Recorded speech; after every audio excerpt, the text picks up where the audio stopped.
CBS 뉴스는 CBS 홈페이지 cbs.co.kr이나 노코뉴스 홈페이지 노코뉴스.co.kr, 스마트폰 애플리케이션과 팟캐스트를 통해 다시 보고 들으실 수 있습니다. 이어서 부산 소식입니다. 발달장애인 망언으로 공분을 산 오태원 북구청장에 대해 국민의힘 윤리위가 당원권 6개월 정지라는 중징계를 결정했습니다. 보도에 정혜린 기자입니다. 국민의힘 중앙윤리위원회는 오늘 오전 회의를 열고 오태원 부산 북구청장에게 당원권 정지 6개월의 중징계를 의결했습니다.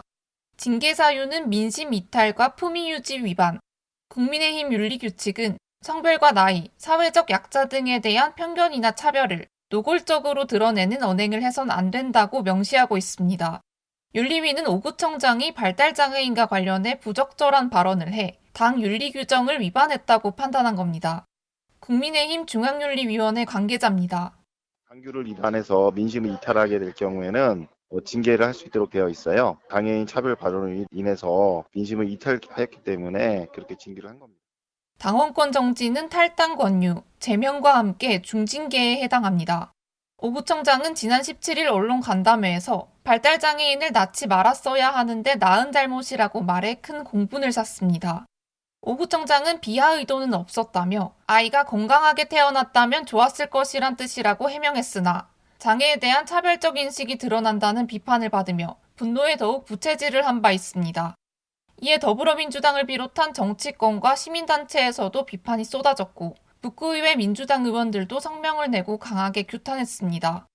오 구청장은 북구 지역 내 장애인 정책 적극 추진을 약속하는 등 논란 진화에 나섰지만 당의 중징계는 피할 수 없게 됐습니다. CBS 뉴스 정혜린입니다. 총선 후보자 공천 일정이 구체화하자 부산 지역 국민의힘 현역 의원들이 출마 선언이나 의혹 해명 등 본격적인 행동에 나서고 있습니다. 박진홍 기자의 보도입니다.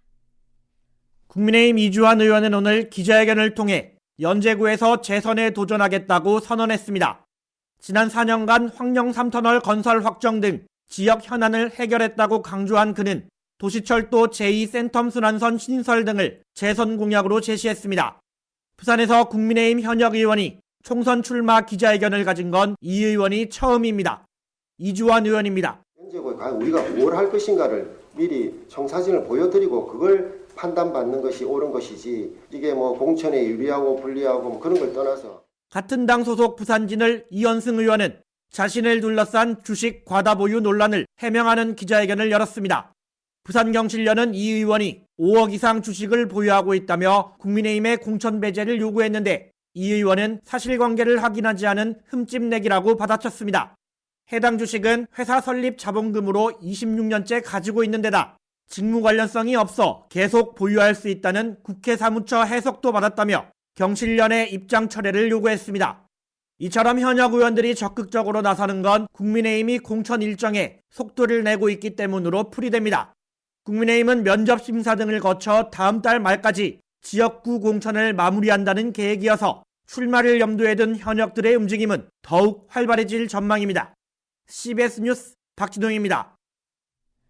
부산지검 동부지청은 부산에서 선출직 고위공직자였던 아버지의 이름을 언급하며 150억 원대 투자 사기를 벌인 혐의로 40대 여성 A씨를 구속 기소했습니다. A씨는 지난 2016년부터 8년간 지인 20명으로부터 공병 재활용 사업 등에 투자하면 매월 투자금 일부를 수익금으로 주겠다고 속여 151억 원 상당의 돈을 가로챈 혐의를 받고 있습니다. A씨는 가로챈 돈으로 명품을 구입하거나 자녀 유학비로 탕진했고 투자금 일부는 피해자 일부에게 수익금을 지급하는 등 돌려막는 데 쓰며 수년간 범행을 이어온 것으로 드러났습니다. 부산항 북항 재개발 사업 구역 내 부산 중구와 동구를 연결하는 이순신대로가 오늘 오후 정식 개통했습니다. 이순신대로는 왕복 4에서 8차로 1.6km 구간으로 교량 3개가 포함돼 있어 앞으로 중구와 동구 일대의 만성적인 교통난 해소에 도움이 될 것으로 기대됩니다. 광안대교에 차량 번호를 인식해 통행요금을 자동으로 매기는 시스템이 도입됩니다. 부산시는 광안대교 진출입로 4곳에 하이패스 장착 여부와 관련 없이 주행하는 차량 번호를 인식해 자동으로 통행요금을 부과하는 스마트 톨링 시스템을 오는 11월까지 구축할 예정입니다. 이 시스템이 설치되면 요금 납부를 위해 차량 속도를 줄일 필요가 없어 광안대교 정체 개선과 배기가스 절감에 도움이 될 것으로 부산시는 기대하고 있습니다. 부산 지역 광공업 생산지수가 10개월 연속 전년보다 감소한 것으로 나타났습니다. 동남지방통계청의 조사에 따르면 지난해 12월 부산의 광공업 생산지수는 103.5로 2022년 같은 달보다 8.6% 줄어 10개월 연속 전년보다 감소세를 보이고 있습니다. 대형 소매점 판매액 지수는 전체적으로 전년보다 6.1% 증가했지만 백화점은 14.4% 증가, 대형마트는 7.0% 감소했습니다.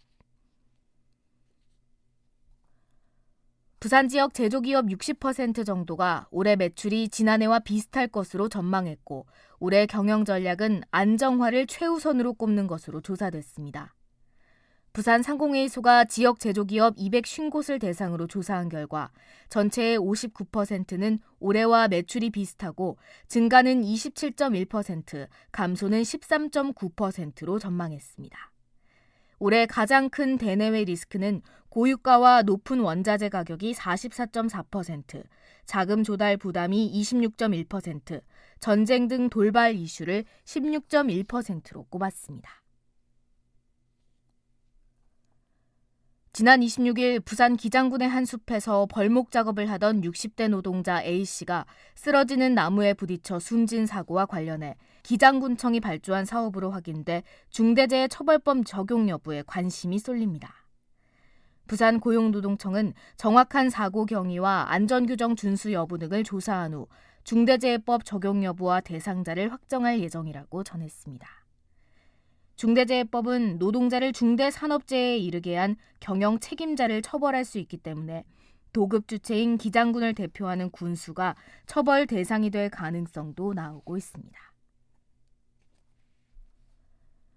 부산 남구 용호동 별빛부두에 관광호텔과 해양 레스토랑 등 마리나 시설을 조성하는 사업이 경제적 타당성이 높다는 용역 결과가 나오면서 개발에 청신호가 켜졌습니다. 남구청은 용호동 별빛부두 마리나 조성 사업 타당성 용역을 한 결과 비용 대비 편익이 1.13으로 사업 수익성과 경제성이 있다는 판단이 나왔다고 전했습니다. 구청은 이 같은 결과에 따라 부산시와 해양수산부 등 관계기관과의 논의를 통해 마리나 항만 기본계획에 해당 사업 계획을 반영한다는 방침입니다. 부산시는 오늘 오후 서울 롯데호텔에서 부산 출향인사 신년 인사회를 열고 글로벌 허브 도시 조성에 대한 지지와 참여를 호소했습니다. 끝으로 날씨입니다. 부산은 내일 대체로 흐리고 새벽부터 밤사이 비가 내리는 곳이 있겠습니다. 예상 강수량은 5mm 내외입니다. 부산 지역 현재 기온은 12.3도, 습도는 72%입니다. 부산 CBS 저녁 종합 뉴스를 마칩니다. 지금까지 진행해 엔지니어 강일구, 기자 정민기, 아나운서 하유진이었습니다.